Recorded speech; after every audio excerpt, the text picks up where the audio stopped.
Ça coule! On a trouvé la fuite! Nous, c'est Chloé et Clem. On a tout plaqué en 2013 pour parcourir le monde. Après avoir découvert les voyages en van en Australie, on a acheté notre premier van en France en 2016. Cette année, on s'est lancé pour défi d'aménager notre nouveau van de A à Z. Alors abonne-toi pour suivre cette nouvelle aventure. Et bonjour! Alors aujourd'hui, on est toujours en Bretagne en mission vélo. Dans le précédent épisode, on vous a expliqué qu'on avait un problème avec une fuite au niveau du toit. Et en fait, Clément a énormément réfléchi et il peut avoir trouvé la solution. On n'avait jamais eu de fuite et hier, en fait, il pleuvait et Clément a voulu nettoyer les vitres arrière et il a actionné le lave-vitres. Sauf qu'il y a un endroit, enfin le côté gauche où il n'y a pas eu de jet. Et juste après, on a remarqué la fuite. Donc en sentant le liquide qu'il y avait au niveau de la fuite, eh ben, ça sentait un peu comme le liquide de nettoyage et il y avait de la mousse. Donc du coup, Clément a fait quelques recherches sur internet et dans un des forums, quelqu'un disait ça sent quoi ton liquide? Et du coup, c'est là où il s'est dit attends, si le liquide a une odeur, c'est que ça peut être ça en fait. Donc là, il est en train de voir si c'est effectivement le liquide de lave-glace. Là, je cherche la durite qui fait passer le lave-glace qui est tout là-bas, enfin le réservoir de lave-glace, jusqu'à, en fait, on a deux endroits où ça sort à l'arrière. Donc il y a la porte droite qui fonctionnait bien. Par contre, la porte gauche, je m'étais rendu compte que ça fonctionnait pas. Donc je m'étais dit que c'était juste encrassé et qu'il suffisait de le nettoyer. Et en fait, hier soir, petite réflexion qui était que on s'était rendu compte que l'eau qui coulait là, elle était un peu savonneuse. Flashback. Oh, mais c'est quoi ça? Ah non, mais il y a de la mousse. End of flashback. Si c'est savonneux, c'est certainement qu'en fait c'est juste le liquide du lave-glace et pas de l'eau qui vient de l'extérieur, mais de l'eau qui vient directement de l'intérieur. Donc là, je suis en train de chercher les petits tuyaux qui permettent de faire passer l'eau pour voir s'il y en a un endroit où ça peut couler. Et donc on va faire un petit test. L'eau vient de là, elle vient de ce petit tuyau là, et là elle arrive à une sorte de croisement. Il y en a une qui part à la porte droite, arrière droite, et une qui part à la porte arrière gauche. Donc a priori ça serait à cet endroit là, je pense que il y a la fuite et que comme... Là, parce que là c'est tout mouillé en fait. Là on a vu que ça c'était tout mouillé, mais c'est pas l'endroit qui ne marche pas, donc je sais pas. Et on va faire un test pour voir d'où ça sort. En tout cas ça serait logique que ça sorte par là et que ça, comme c'est du liquide un peu sous pression, que ça aille jusque là. Et en fait c'était aussi notre interrogation, comment de l'eau pouvait aller au milieu, sachant que ça monte, le toit il monte vers le haut. Il est plus haut là que là-bas, donc c'était pas logique que le liquide coule vers la montée. On s'était dit que peut-être que en faisant des virages en voiture ça avait coulé, mais non, en fait je pense que c'est parce que c'est du liquide qui est sous pression et du coup c'est le lave-glace. Ça c'est la théorie. On va tester. On va tester. Ok, moi je vais enlever mon sac. Ensuite on va tourner la clé. Tourne la clé, pas trop fort. Ok. Il s'est rien passé, j'ai tourné mais faut le tourner un peu plus. Ah c'est bon. Welcome Volkswagen. Welcome to Volkswagen. Ensuite. J'ai eu peur mais c'est la radio. Non mais il va rien se passer de mal là. Et là on va voir si le lave-glace avant fonctionne. Non mais là je fais fonctionner le lave-glace avant. Donc là c'est pas encore assez. On débloque le volant. On vérifie que ça fait fonctionner le lave-glace. Ok. Et du coup pour le lave-glace arrière c'est la même chose, sauf que tu vas vers tu pousses au maximum. Comme ça? Mais ça coule! Ça coule! Mais qu'est-ce que t'as fait? Faut pas appuyer! Ça coule! Ça coule! On a trouvé la fuite! Bon du coup on a déjà vu d'où venait la fuite, mais on va faire un deuxième petit test pour vous montrer. On va se faire un petit plaisir à tremper notre beau sol. Heureusement il est protégé. Et on va voir ça plus précisément. Logiquement ça va couler directement de là. Je vais essayer que ça coule pas sur l'appareil. Ok vas-y. Donc je pousse? Tu pousses. Ah mais ça coule sur l'appareil. Oui bon là c'est assez clair. Ça vient de là. Il y a une grosse giclée sur l'appareil. Après avoir tué notre plancher, on va tuer notre appareil photo, c'est super. Bon il n'y a plus qu'à tout nettoyer. The next day. Du coup, maintenant qu'on a trouvé la solution pour notre petite fuite de plafond, on va pouvoir installer sereinement notre parquet. Donc on vient d'acheter du parquet vinyle. Donc c'est le parquet le plus... Non, c'est bon.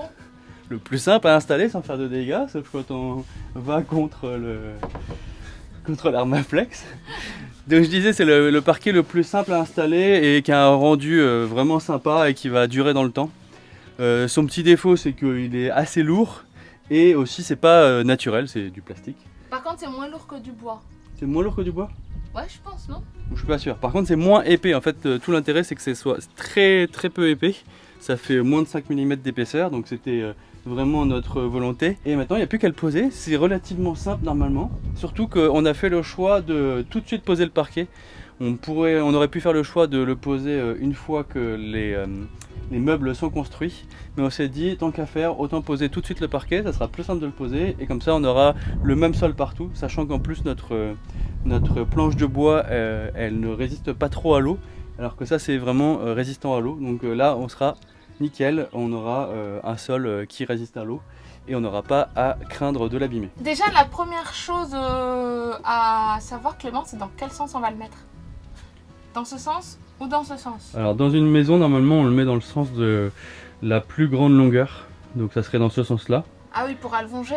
Pour ouais, je suppose, allonger la pièce. Et pour éviter de faire des petits morceaux. Donc moi, je l'aurais plutôt mis dans ce sens-là.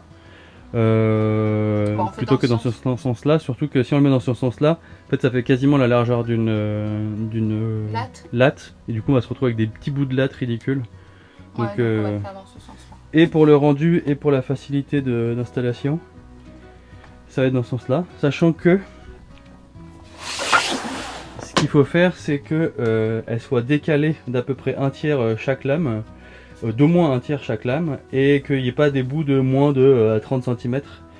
Donc nous, ce qu'on a trouvé, ce qui est hyper pratique, c'est que une longueur de vanne, ça fait 2 lattes. Une longueur de vanne, c'est 2 lattes. Donc à côté, à chaque fois, on va mettre une latte entière plus 2 morceaux, 2 petits morceaux. Puis ensuite, 2 lattes entières, etc., etc. Donc ça va permettre de... Ça va être hyper simple à installer. Bah du coup, on commence. Bah vas-y. Bah du coup, le début est quand même assez facile. C'est... Tadadam. Hop. Oh, ça y est, c'est déjà fait. Et l'autre côté aussi. Par contre, on va découper la languette au bout. Ouais.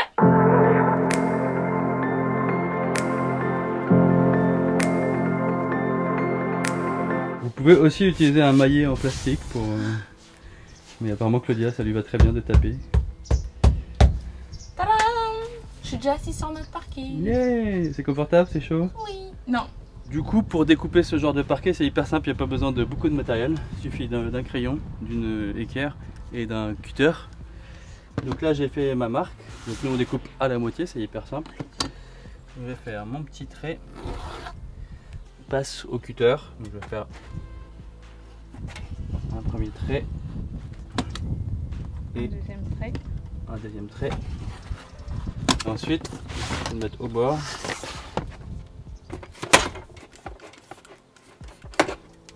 Voilà, comme on a un peu de marge au niveau de la barre de seuil, on va la retirer.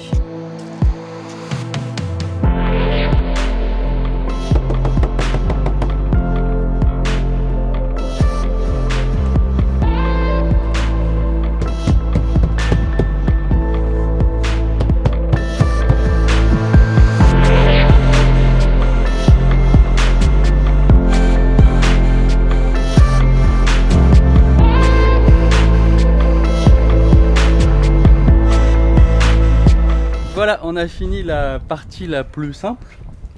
Et maintenant, on va s'amuser à faire les parties les plus embêtantes. Évidemment, on les a gardées pour la fin. Ça fait un bel aspect bois. On pourrait déjà partir en road trip comme ça. Hein. Oui, Je balance alors l'idée bon, comme ça. Non, mais si on met un matelas, tu vois, on a des réchauds et on part un peu à l'aventure, quoi. Ouais, qu'on finisse déjà les côtés. Dites-nous en commentaire si vous voulez qu'on parte en voyage avec le van, même s'il n'est pas encore fini. Après avoir fini les côtés. Bon, pour l'instant, on fera ça plus tard. Allez, hop, pour l'instant, on va faire les mesures. Du coup, ça fait pas des gros bouts de ce côté-là. Ni de ce De côté-là. ce côté-là. Donc c'est ce qu'on voulait éviter. Bon, ça reste quand même pas des mini bouts non plus. Mais en fait, c'était important pour nous parce que là, on a là, c'est coupé là. Si on avait décalé sur le côté, ça voulait dire qu'on avait la rainure du parquet sur la rainure du plancher. Et clairement au bout de une demi-heure ça se serait déclipsé, donc ça aurait été hyper embêtant. Franchement je suis pas peu fier de ma découpe, elle est nickel. Très belle découpe, mais ceci dit, est-ce que c'est les bonnes dimensions? Non, est-ce que Claudia a pris les On va voir ça. J'ai peur. Ah, ça craint si c'est là déjà ça rentre pas. Mais non, mais pour rentrer davantage. Ok. Je savais pas qu'il y avait autant de marge. Et là ça rentre pas. Comment ça rentre pas? Mais ça rentre nulle part en fait. Si, ça rentre. Mais non, là. Oh, mes dimensions sont fausses. Tout est mauvais. Hein. C'est pas bon là les gars. C'est pas bon. Ah, mais moi au départ je voulais pas rentrer comme ça le bout hein. C'est un fail. Voilà oui. Pour la prochaine, au niveau de ça, on est pas mal. Au niveau de ça, il faut que ce soit plus court de ça à peu près. Il faut rajouter 1 cm par là, un peu plus grand.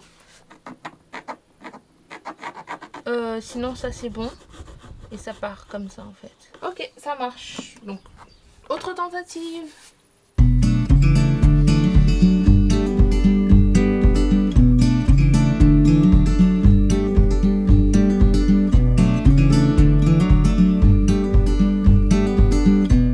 Allez, tentative numéro 2. Sinon, on fait la vraie méthode avec les mesures. Si là ça marche pas? Oui. Mais si là ça marche pas, c'est toi qui fais les découpes après.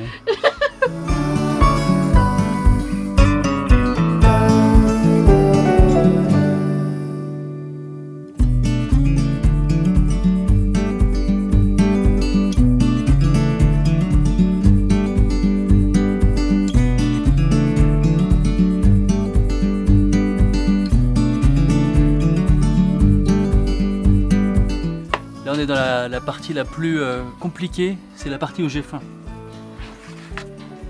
La faim, c'est la faim mais j'ai faim.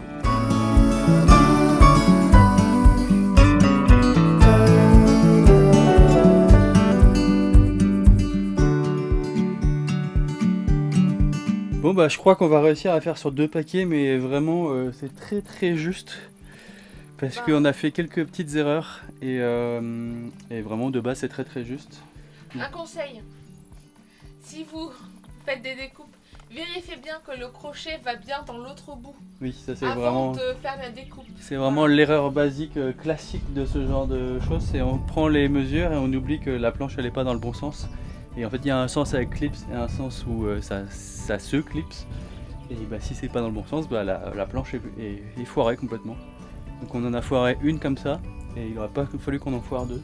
On n'a plus le droit à l'erreur, sinon il faudra ouvrir la dernière. Bon, c'est 60 €, hein, mais on va plutôt les garder dans notre poche plutôt que les utiliser.